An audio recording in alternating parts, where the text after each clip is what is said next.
What is going on, you guys? This is DerekJ Speaks, and we are back again, this time to talk about WrestleMania 42, Night 2, and after enduring what was a very terrible Night 1 of WrestleMania overall, they came back around with Night 2, and definitely a big improvement.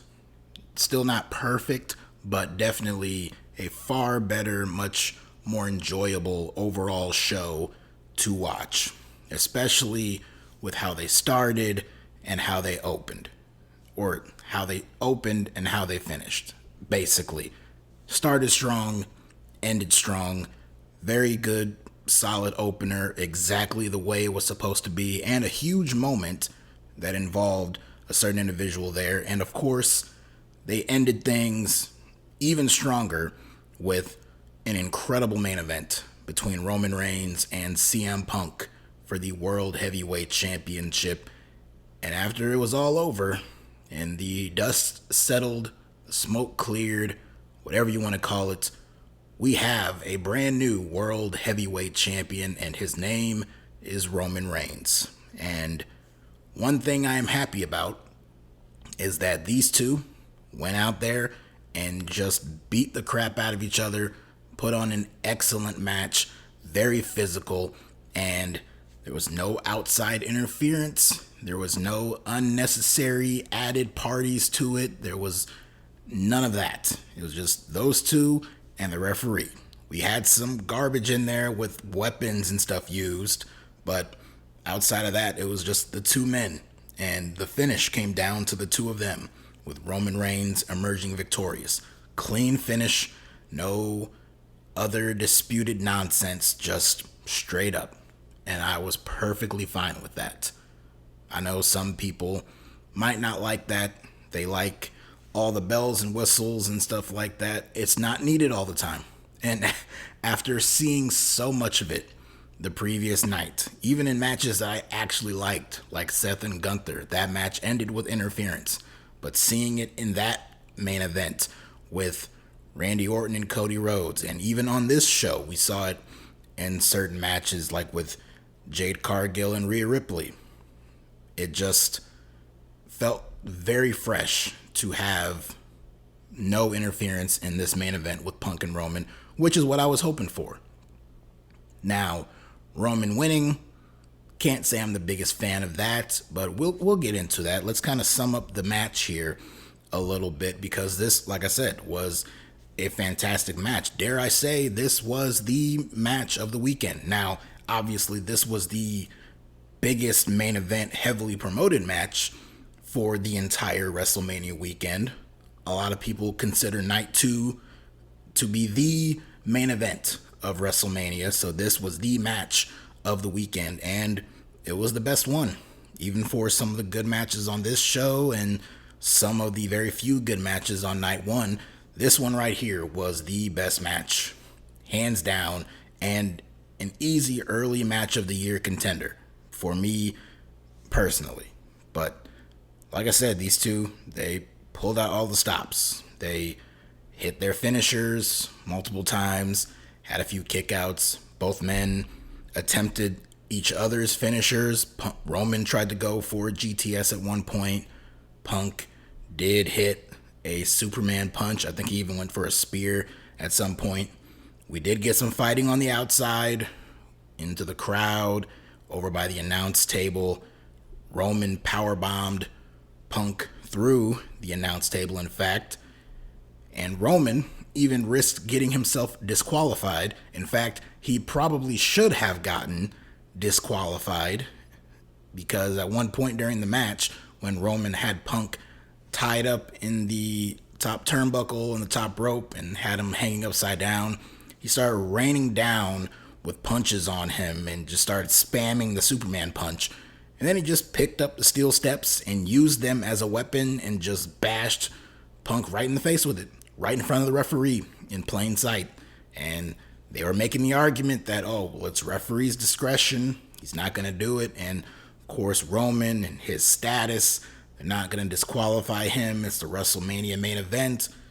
Sure, I would argue that wasn't really needed because it was just leading to a point where Punk got to be busted open and got to be bloodied. And I think there was a different way to do that without having to make the referee look incompetent or too scared of Roman Reigns to disqualify him. I got it. I get the story told, but even still. But definitely not a big thing to be too hung up on. Honestly, by the end of the match, I didn't really care that much about it, but the two went back and forth. We had another spot with the announce table where CM Punk had Roman Reigns laid out on, I believe it was the American announce table, and Punk went up to the top turnbuckle and came crashing down with an elbow drop. Not quite as pretty as what I Show Speed did on the night one, but still very impressive, especially at this state of his career and at this age and all that. He wiped him out and it came crashing through. And both Punk fought a little dirty at one point. He took off his wrist tape, threw it to the side. The referee, for whatever reason, decided to pick it up and turn his back and throw it out of the ring. And in doing so, Punk gave Roman a low blow, hit him with a GTS, and almost got the win. I thought that was going to be the finish there, and I would have been a little eked out about that because it's like, oh man, it's such a good match up until the low blow, the nut shot, and the finish there, but just a 2 count. And at that point, I kind of had a feeling that this is probably going the way of Roman Reigns here. But of course, they fought back and forth a little bit longer. Roman got hit with a GTS. He bounced off the ropes. We've seen this spot before where Punk is close to the ropes. He hits somebody with a GTS. They stand and bounce off the ropes and then collapse right onto his shoulder. Roman did that here, a little bit in slower motion, but he still did it. And then as Punk lifted him up to try to get him with another GTS, he ended up collapsing and fell down. And he was pretty much out of it here.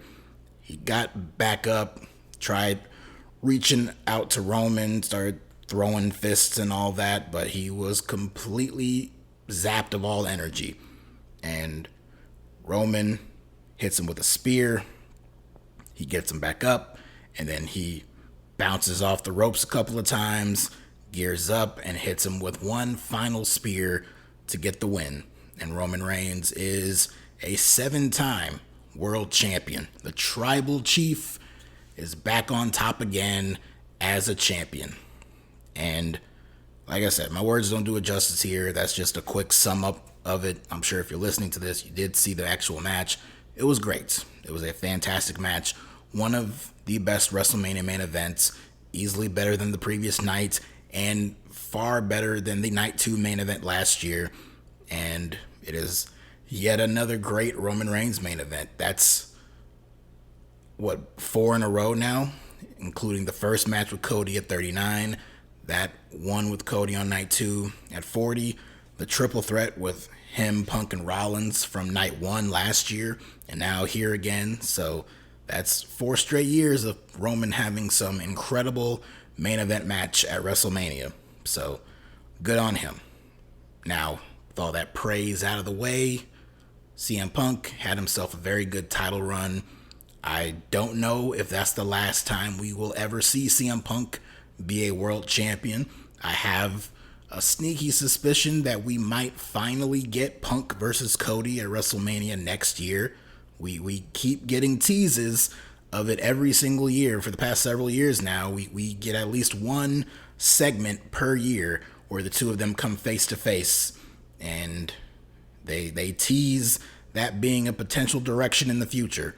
And we will see if that comes to pass next year. We almost got it this year, if you believe the reports. So we'll see if they circle back around to it next year. So maybe if that match happens, one of them will be champion. We'll see. But good on Punk. Had a damn good run with the championship. Roman Reigns as world champion yet again. I do not hate Roman Reigns. I like Roman. I like the character, even though he has not changed anything about his character from being a heel to back to being a babyface. The only thing that's changed is that the fans just cheer for him a little bit more. Honestly, that's it. And he fights often fights more heels than he does baby faces, but the Roman Reigns character has not changed or evolved at all. So to see him like that as champion again, it does not sit the best with me. But the biggest thing out of all of it, honestly, none of that would matter. But what it comes down to is what we saw towards the end there, is right in the front row where his two sets of twins, his young daughter and his wife, his family, those are the people who he sees way more often than a wrestling ring these days, and that's great. Roman has a very part-time schedule, and it works for him. He has worked hard for that. He has earned that. He deserves that. That's great. I have no issues with that whatsoever. My issue is when you have television every single week and there is an expectation that the world champion, the main champion of the company, is going to appear on the show, if not every single week, then most weeks. If there's 4 weeks out of the month, then at least 3 of those 4 Mondays in that month, you're going to have the champion on the show in some capacity. Whether he's cutting a promo, wrestling in a match, whatever. And with Roman, as you could see during his last run as champion, we didn't get that. We got it for a while, but then as soon as he beat Brock Lesnar at WrestleMania 38 and he combined both championships, he stole one championship from one show and combined it with the other, we saw him very, very rarely. And that was the starting point to him being a part-time champion. And it made for some very boring television for a while as Roman's reign as champion continued to go on, and we saw him less and less, to the point where they felt the need to create a brand new world championship. The championship that Roman Reigns holds right now is the very championship that was created due to the fact that he was barely showing up on television. And now all these years later, he has that very same belt and very, very likely is not going to be showing up on television regularly. I don't see that magically changing now. Like, he's already been on this schedule before. How many times over the past year or so have we seen segments where Roman is destroyed by a bunch of heels? He's put through the announce table, he's stretchered out of the building, and then we don't see him for 3 or 4 months, and then they hype it up that Roman Reigns is returning, or we get the big drum beat towards the end of an episode of Raw, and then he comes back for a few weeks to build to another PLE match, then he disappears again. So right now, as I speak, I could see him appearing on the next night episode of Raw, and then we don't see him going forward. We have a pay-per-view, a PLE in 3 weeks with Backlash. Don't have any expectation that Roman's going to be on that show, and that really drags the show down a lot. You have a lot of hours to fill out, and you have other guys on the show who can fill in spots. Theoretically, you could elevate one of your mid-card titles. You could put a little extra emphasis and focus on the women's world champion and some of the other championships in that regard, but this is WWE we're talking about here, and they have showcased more times than not that they are incapable of doing that. I have far more evidence to prove that they won't do that rather than they will.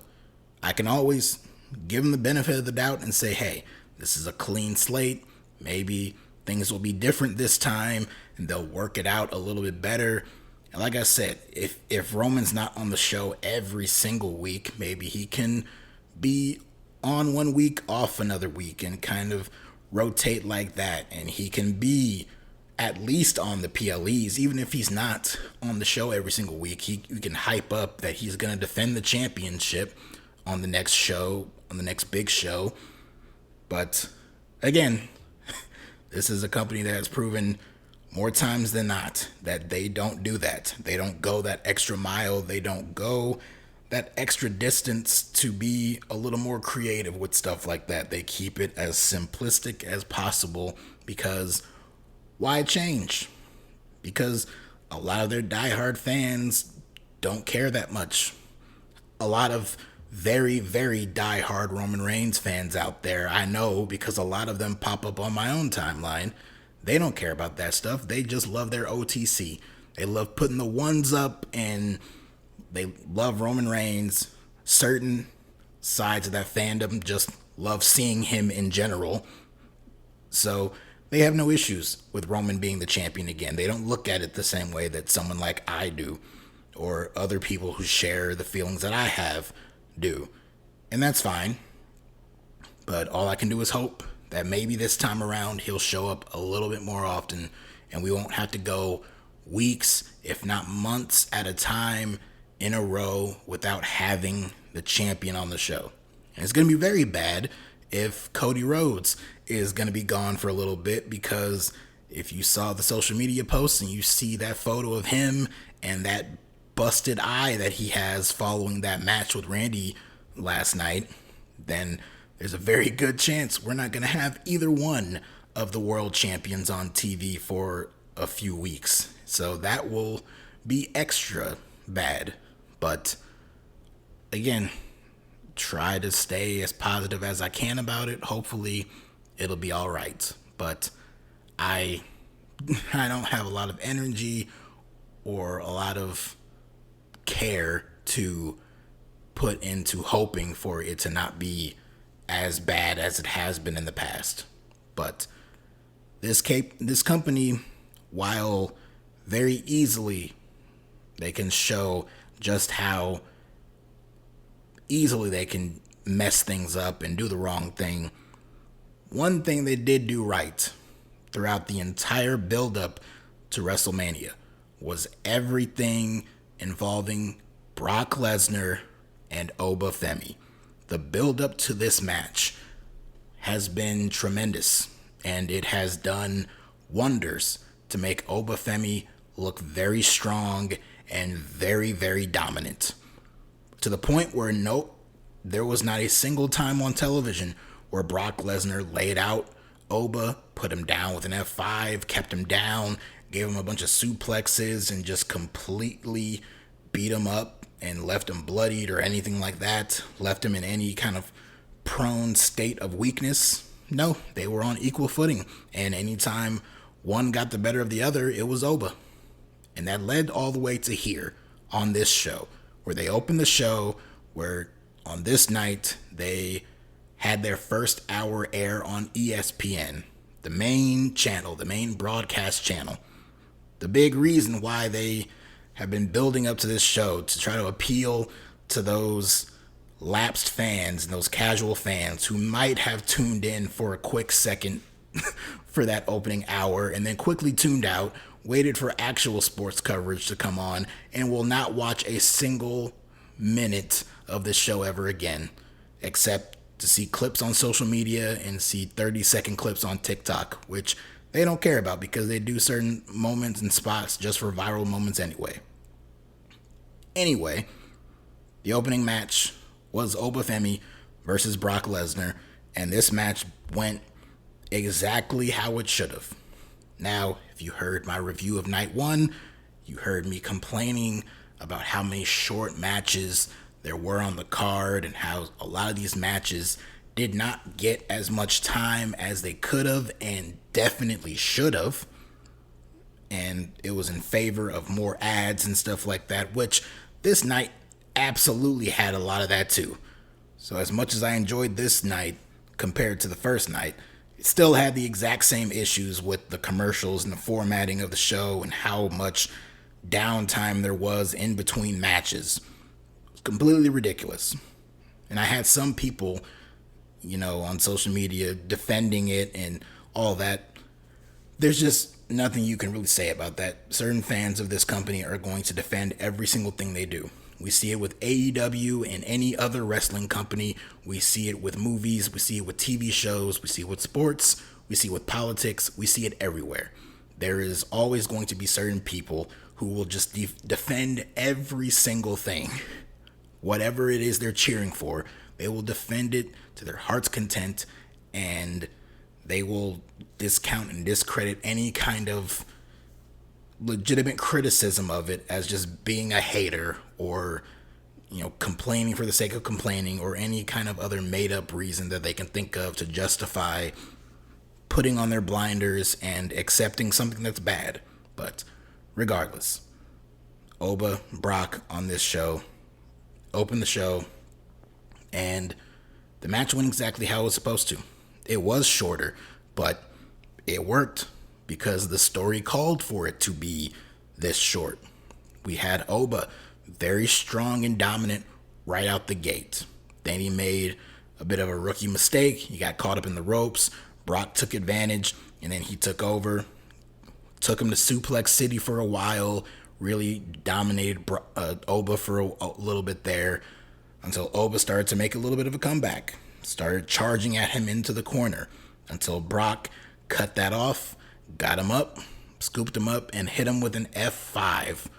Only Oba got right back up. He kind of stumbled up a little bit, but he still got right up and goozled Brock Lesnar, hit him with a choke slam, and popped him up, hit him with the fall from grace powerbomb, and 1, 2, 3, Oba Femi beats Brock Lesnar clean in the middle of the ring at WrestleMania. Exactly what it needed to be. I said multiple times heading into this show that with the way that they have been booking Oba Femi, and you listen to how the crowd reacts every time they see Oba Femi or anything is relating to Oba Femi. We had weeks of Paul Heyman promos that were getting drowned out by chants of Oba. And of course, we had that go home segment, which honestly, if the decision wasn't made up to that point, it had to have been made there, where Oba got to have that promo that he cut facing off with Paul Heyman, with Triple H, Paul Levesque right there in the ring in the background, getting to hear Oba and the conviction in his voice, and hearing the crowd go crazy for him as he's cutting this very authoritative promo. That had to have been, again, I'm sure the decision was already made, but if it wasn't, it was definitely made on that at that point, because there was no other finish or outcome that could have possibly worked for this match. Any other finish would have been a mistake. Oba winning any other way by cheating or a fluke victory would have been a mistake. Brock winning in any kind of scenario you can possibly think of would have been a mistake. Oba needed to win this match, and I'm glad they did the right thing and had him win here. But as big of a moment as this is, and as big of a headline as that should be, Brock Lesnar, at the end of the day, kind of outshined Oba, because the big story here is not just the fact that Oba Femi beat Brock Lesnar, but it's what happened after the match. When Oba left, Brock's left in the ring all by himself, and as the fans cheer and give him an applause, Brock starts to take off his gloves, and he starts to unlace his boots and takes them off and leaves them in the ring. And you can visibly see him as he's doing it. He's pausing at different moments because he's holding back and fighting off tears. We're seeing real, genuine emotion from Brock Lesnar here. Either that or he is one hell of an actor. But it looked pretty legit too. Same with Paul Heyman. For the years and years that I have seen Paul Heyman, and I've seen him cry. Of course, we've all seen him cry on TV.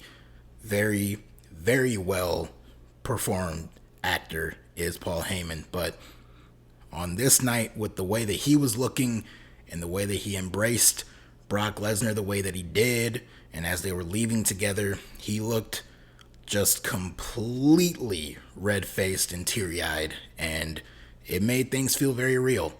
And we are left to believe that this was the swan song of one Brock Lesnar, and that this may have been his final match, and what we witnessed there was a retirement and him going out into the sunset on his own terms.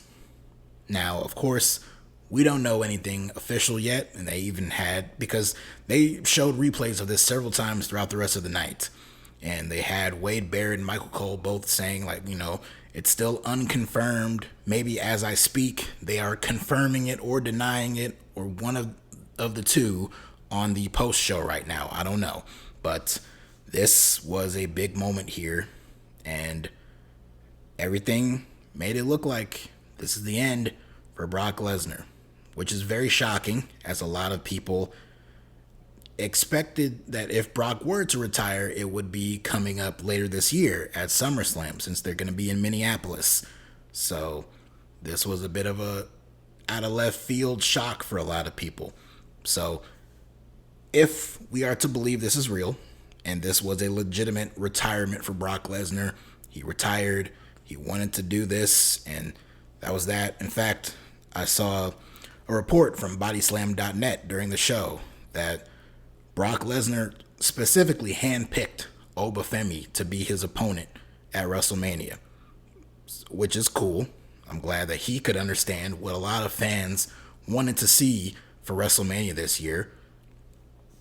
But could that also mean that he handpicked Oba because he knew Oba is the next guy up, he's the future, and he wants to do business the right way and put him over? Because that's exactly what he did here. If this was Brock's real last match, then he did a hell of a job putting this guy over. For not just this night, but all the weeks leading up to this match. He did everything in his power to make Oba look like his equal, if not his superior. And he couldn't have done a better job of it. Oba is a huge star. You're going to keep hearing this from people, and eventually, I'm sure some fans, because the fans are very fickle, they will get to a point where they get sick and tired of hearing it. They might even turn on Oba and turn against him if they feel like he's being pushed down their throats, which is up to WWE to not do that and to keep his push feeling very natural and organic. The same goes for a lot of people on this show. And again, we've seen far more evidence in the past of them not doing that than we have of them actually doing that. So the jury's still out on how Oba is booked and how the fans continue to connect with him.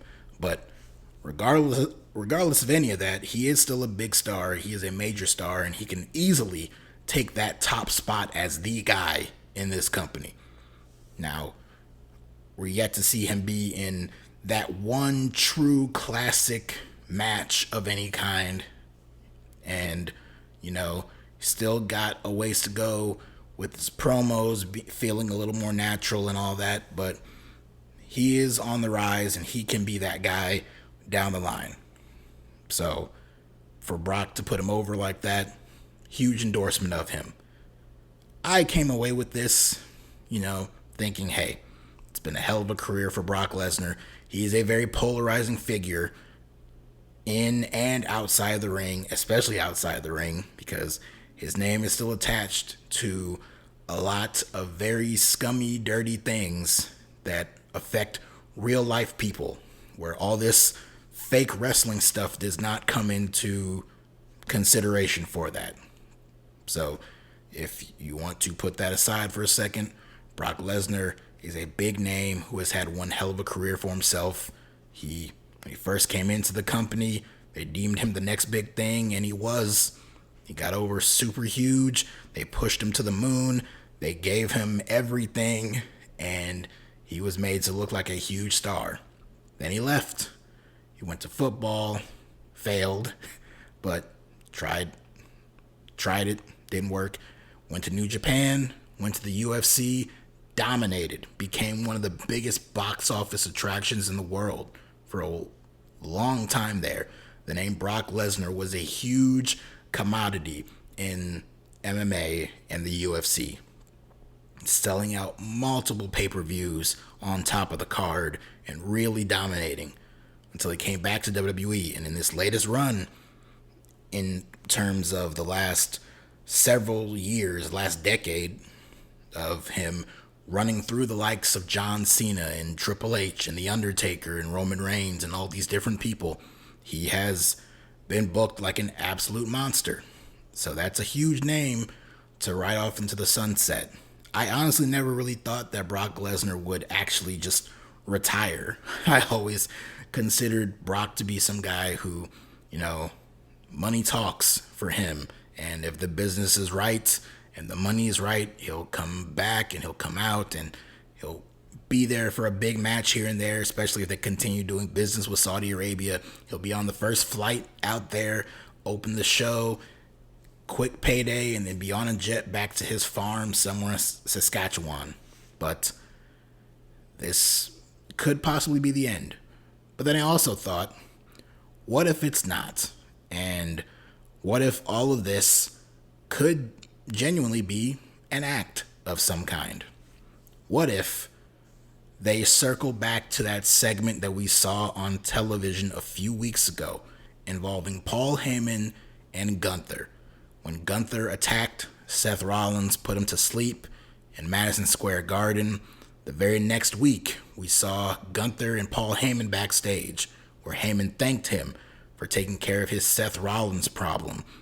But Gunther told Heyman that Heyman is going to owe him much more than a thank you. Basically indicating that Paul Heyman is yet again tied up in a favor angle on TV. Now, could that have just been that? That was just a bridge to get Gunther and Rollins to have their match at WrestleMania. Now Braun Breaker's back. He's going to target Seth Rollins. Gunther's going to go off to wherever he's going to go off to. And while I'm mentioning Gunther, I could easily see Gunther and Roman Reigns for the World Heavyweight Championship being some kind of match this year. I'm not sure how long Roman's going to hold on to the belt, but him and Gunther going at it for the title could be something to do. In fact, you could easily have Gunther win the championship from Roman and maybe have Gunther hold on to it for a little bit until Oba's finally ready, and then you can have Oba be the one to beat Gunther and take the championship from him and really establish himself as the next big guy up. Or you can have Roman hold on to that belt for a little bit and have Oba take it from him. I'm not sure, but I do think I saw some report that I think Meltzer said that there's a plan in place to run a Roman Reigns Gunther program. And if that's indeed a plan, don't do it too soon unless you're ready to take that belt off of Roman Reigns right now, because Gunther should not be losing at any point anytime soon, especially not to Roman Reigns. And I can easily justify Roman holding on to that championship if he immediately drops it to somebody like Gunther, who can then be kept strong enough to build up someone like an Oba Femi to eventually beat him and take the championship away from him, maybe even at WrestleMania next year. That's just fantasy booking, but either way. Remove that from the equation. What if Gunther wants to cash in on that favor and he talks to Paul Heyman and he tries to coax Brock out of retirement? So this here with Brock, he disappears from TV for a little bit, and then we have Gunther calling him out, basically telling Paul Heyman, we had a deal, I have a favor, and I want Brock Lesnar to come back at SummerSlam in Minneapolis. He is not going to just ride off into the sunset on his own terms. If Brock Lesnar is going to retire, then I, the career killer, am going to do it myself. That could be an interesting story to tell. Again, way too early to know that, but I could see that being a direction. This very easily could be a legitimate retirement for Brock Lesnar, and if that is, good on him for doing the right thing on his way out, and all the best in retirement. Crazy that in the span of several months, Brock Lesnar, AJ Styles, John Cena, all these big names, Hiroshi Tanahashi, all these names retiring from my early days of watching wrestling. To see a lot of these names go away is very, very crazy. But, it is what it is. Time goes on. You got to build up to the future. And this show did a very good job of that. Not only with Oba Femi, but also with somebody like Trick Williams, who beat Sami Zayn to win the United States Championship on this same show. This was another one of those matches similar to night one where it felt like maybe they could have benefited from having a few more minutes because they had a pretty decent match, but it felt like one of those matches where they started in one lower gear and then they never quite hit that second gear. And it looked like just as they might have been about to approach that second gear and take it to the next level and really dig into the story of the match here, Trick Williams hits the trick shot out of nowhere and gets the win. And just like that, it's over. So, not the biggest fan of the match itself, but Trick Williams having a big moment on the show to win the U.S. title was really cool. I for sure thought we were going to get a double turn here, but we did not. So, Trick Williams is the new United States champion. Good on him. Again, he is someone who you listen to that crowd. You listen to the crowd every single week. You listen to them on this very same show. They love this guy. They go crazy for this guy. He is super over. And on this one show, to see Oba Femi win clean and to see Trick Williams, I mean, we had some interference from Little Yachty, but we did ultimately get him pinning Sami Zayn clean in the very end. But seeing Oba win, seeing Trick win, that's special. Not just because, I look at that as something special for very obvious cultural reasons, but it's also a big deal for WWE because these are two guys right now in very short times that they've been on TV. They have gotten super over and have connected with the crowd in a way that not a lot of guys on the show do. Not a lot of guys who have been on the show longer than the two of them have been able to do. So it's really cool. It's really special. And these are two guys who equally could be two big names for this company to build around as the top stars, as the next Roman Reigns or CM Punk or Cody Rhodes or John Cena or Brock Lesnar. So these are two guys who can easily take that kind of spot on the show. And to see them both get impactful wins was really cool. Now, you could say that this show did a good job of showcasing the future while also relying on the past, because on the very same show where Oba Femi gets put over clean and Trick Williams gets put over clean, we have Roman Reigns winning back a championship in the main event, and we have Rhea Ripley winning a championship on the very same show. We saw Rhea Ripley challenging Jade Cargill for the WWE Women's Championship, and Rhea won. So on the same night, on the same weekend, we end things with Roman Reigns, Rhea Ripley, and Cody Rhodes all as champions. Three names who a lot of people are very sick and tired of seeing constantly in the main event, in the main championship programs. All three of them walk out of WrestleMania weekend as champion. That's pretty crazy. But to Rhea's credit, she went out there and had a very good match with Jade Cargill.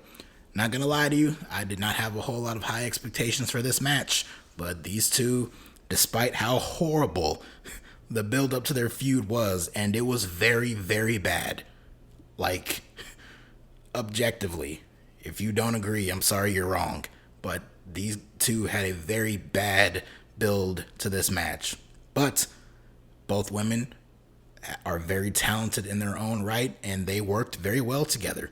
Jade was very impressive in this match. This was probably the best performance we've seen from Jade since at least when she joined WWE, if not even including a lot of her AEW work. I still hold those two last matches that she had with Chris Statlander to very high regard.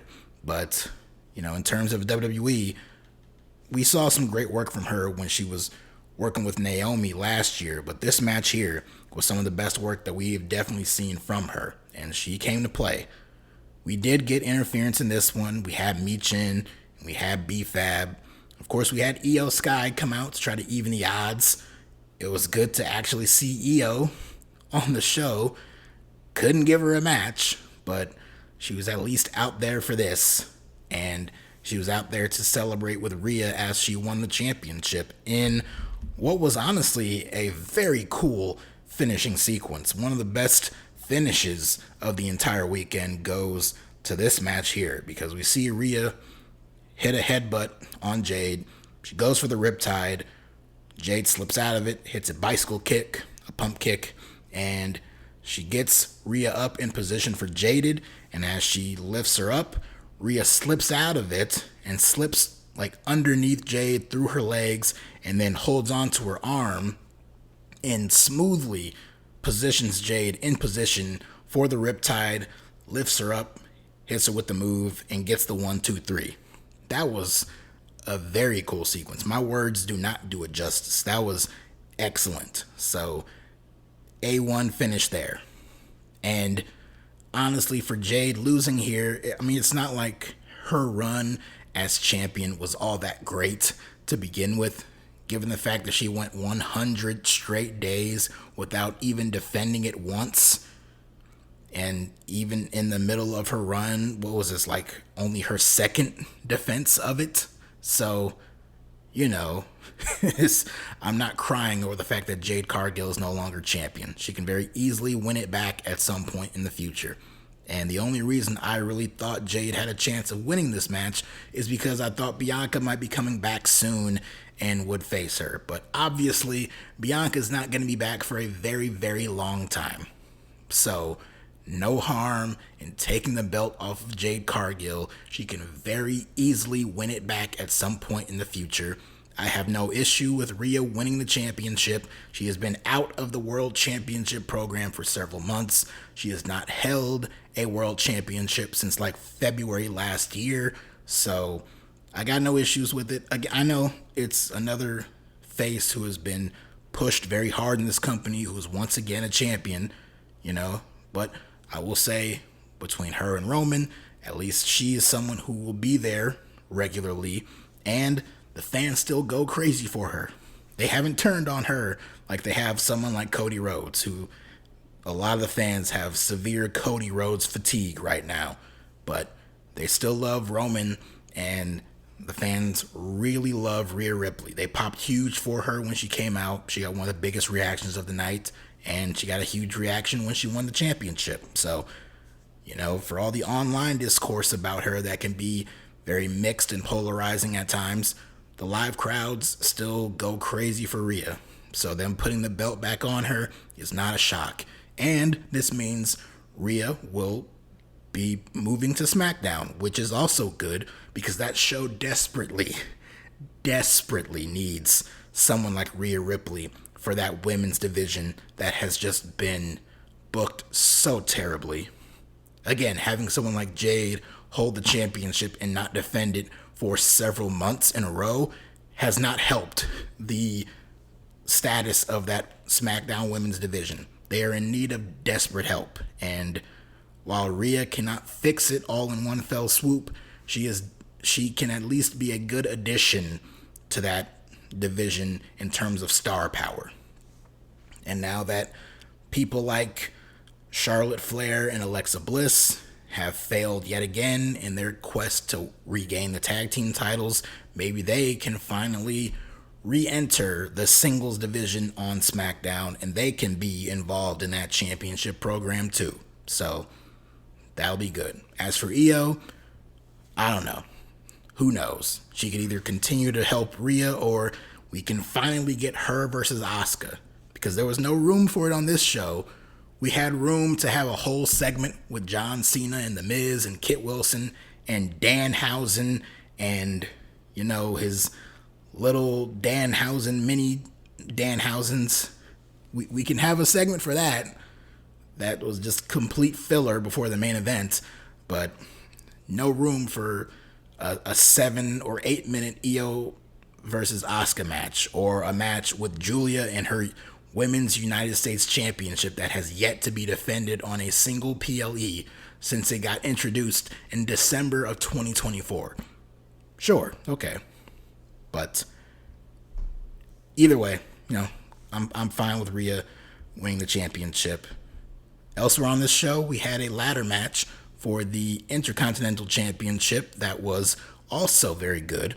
This also aired on ESPN, and it was a good way to close out that ESPN portion of the show because this was a fantastic match. All 6 guys in here: Penta, Rusev, JD McDonough, Javon Evans, Dragon Lee, and Rey Mysterio. All 6 guys had a chance to shine in there. JD, hats off to him. He didn't do a whole lot of impressive stuff himself, but he ate a whole lot of crazy bumps in this match, so kudos to him. Rusev was made to look like a dominant force. Dragon Lee was very impressive, even hit the Styles Clash at one point, the move that has been personally given to him by AJ Styles now that AJ is retired. Of course, Penta, he won the match, so good on Penta still being the champion. Javon, the big MVP here, hitting a lot of crazy spots, diving off of ladders, being the bouncy boy like he is presented as, and hitting an insane OG cutter on Rusev in midair as he flew off the top turnbuckle and caught Rusev, who was in the middle of the ring, on a ladder, hit him with the move. Very impressive. And Rey Mysterio, who, the man's in his 50s, and, you know, he can be prone to injuries, but when he is healthy and he is out there and motivated, he is just as quick and on point and crisp with his moves as he was back in WCW in the 90s. So he was great here too. But as I mentioned, Penta did get the win here. We saw him hit a Mexican destroyer on JD onto a ladder bridge in the ring. And then we also saw him hit another one on Javon Evans. And after that, the ring is cleared of all the guys. Penta climbs up and retrieves the championship. So Penta is still the Intercontinental Champion. Again, no issues with that. Penta just won the belt like a month ago. So he's still very young into his run. Would like to see him hold on to it for a little bit longer. And good stuff here. Again, this was another great match. Probably maybe the second best match of this entire night after the main event was probably this ladder match here. It's great stuff. And then lastly, we can talk about a street fight that was not a street fight, not advertised as a street fight heading into this show, but general manager Adam Pearce made it official as a street fight, that being the match between Dirty Dominic Mysterio and the Demon, Finn Balor, the Demon version of him. Cool entrance for the Demon, and of course, I was glad to hear that OG theme music again. The match itself, one of the longer matches on the undercard, so that's good that it got a little bit of time here. They added the stipulation, allowed them to, use some chairs and some tables and kendo sticks and whatnot. Very much like the unsanctioned match on night one, where it's just another WWE plunder match. They don't go too crazy with it. Honestly, the crowd felt a little dead for good chunks of this match. They would come alive randomly for stuff that Dom would do and for stuff that the Demon would do. They did like the Demon. They did like seeing him. He did feel a little more aggressive with his offense compared to just regular Finn Balor.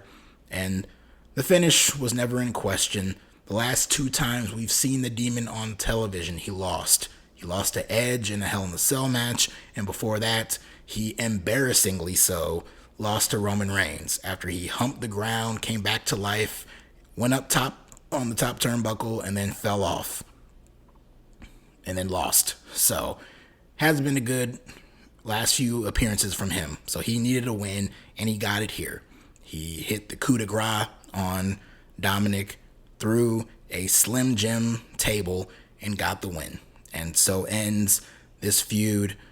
Honestly, with the way that the crowds have been reacting to the Dom Balor stuff over the past couple of weeks, the way the crowd kind of reacted to this one, this is just a feud that, peaked a long time ago. This was a blow-off that should have happened many, many, many months ago. And in many ways, it was a little too late here on this show, but hey, they still did it, and the fans still pop for the Demon, so I guess that's all that matters. But that's really it. WrestleMania is finally over. After so many weeks, months of TV that has not been good. And we have limped along building to this show with so many different matches and feuds booked so poorly. A main event ruined night one, of course, with unnecessary interference and interjections from outsiders who don't belong. But we finally made it, and night two easily was better than night one. Again, the same problems still persist with the ad breaks and the clips of the Hulk Hogan documentary. Again, if you're someone who watched with a VPN, which might not have been a whole lot of people, because a lot of people were locked out of using their VPNs and having access to Netflix internationally. So they cracked down on it for this show, on this night in particular. So that might be something to look out for in the future for all you people who use VPNs. But yeah, I mean, that's still a problem, but that's just what this is now, apparently. WWE has far too many ad breaks on their PLEs. AEW has far too many matches and goes far too long on their pay-per-views.